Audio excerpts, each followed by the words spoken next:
So we're going to do a quick review on NG tube insertion as well. This is not a sterile procedure. If you think about it, your nose, your mouth, your GI tract is not a sterile tract, so this is not a sterile procedure. It's a clean procedure. Again, all the same things apply. Introduce yourself, let them know the procedure, all that stuff that you guys know how to do. We're just really going to go over the skills today. First thing you want to do is a quick respiratory assessment and an assessment of the nares. And you'd have a pen light or something with you so you could look in, ask them if they've had like any kind of trauma, deviated septum, anything that might make it difficult to go into that nair. Then once you've kind of explained and told them what you're doing and you've checked everything out, done your assessment. Again, not a sterile procedure. But you want to, I mean, it's not sterile, but you don't want to just drop it all over the place. And I'll go ahead and put my gloves on. Again, the food you eat's not sterile. Nothing in this tract is sterile, but clean. So I've done my assessment. He's got clear lung sounds. He's got bowel sounds. He understands the procedure. Now we're going to measure to see how far we need to insert this. So we're going to start from the tip of the nose to the top of the ear. And then from there, we're going to pull it down to the xiphoid process. Then you can mark it either with a piece of tape or a marker or something. We're going to mark where you can look to see, like, and I'm right at about 55 here. What that tells me is in order to be in his stomach, I need to get to 55. That's what my marker means. Then I'm going to take my lube and I'm going to have it lubed up. I'll have a cup with some water and a straw ready for him because as you start to insert, you can have them swallow, swallow, swallow. You can get an emesis basin if you want to, but if they throw up, this isn't going to work very well for you. Let me put this down so I can actually, maybe, should have put this down before. All right. I would also recommend plugging this before you put this in, because if they do start to vomit and it comes up this tube and you've got this open, it's going to come out at this end all over you. Don't recommend that. I learned that the hard way, so learn from my mistakes too. So you're going to kind of go up. You're going to assess their respiratory status the whole time. If they might kind of cough and gag, but if they start turning blue or anything like that, you might be in the lungs. So we want to go up and then kind of keep an eye on in the mouth to see if it's coiling up in the mouth while you're putting it in. And then once you get to the back of the throat, you want to tell them, hey, swallow, swallow, swallow. And every time they swallow, you want to insert more and more until you get to that mark that we're at. And some of these mannequins, you can't put it all the way down.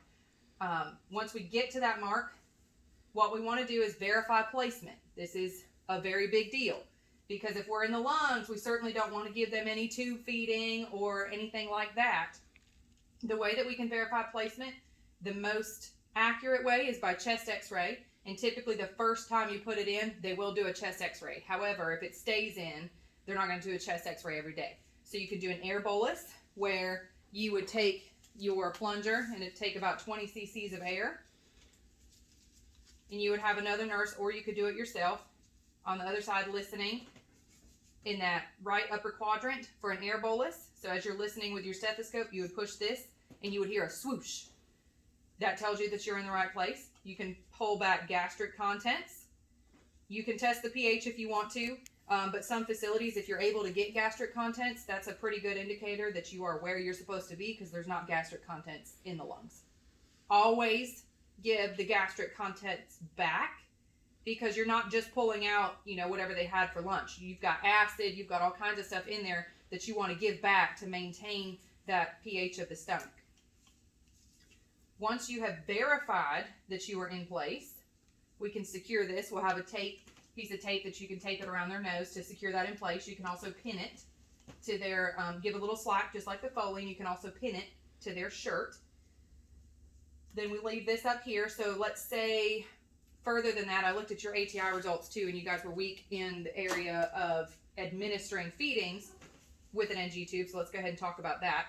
So if you're going to feed them, you want to make sure that you are in the correct place, that it's not moved, you're not in the lungs. So listen to lung sounds, listen for bowel sounds, check, regurgitate that gastric contents to make sure that you're in the correct place, give it back.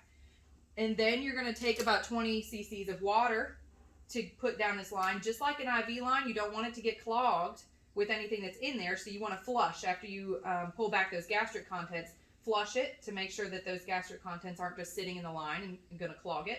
You would want to document how much you flushed it with, because that counts as input. If I'm putting 20 cc's in there, it's the same thing as like he drank 20 cc's of water.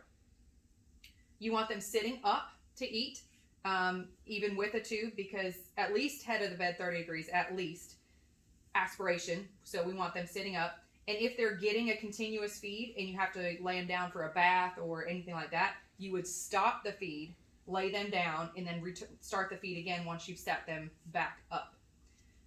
Check residual before you give them their feed. Your order will typically say, you know, if the residual is greater than 200, hold the feed. It's in your order. So checking residual, you'd pull back not only just for gastric contents, but you'd pull back all the way to see how much was in there. And then you would document that, and again, always give it back. And flush afterwards. And when they're done with the feed, flush after the feed for the same reasons. You don't want all that nutrients sitting in here clogging this tube, because this is not a pleasant procedure. He's not going to want us to do it again because we got his tube clogged. I think that pretty much covers it.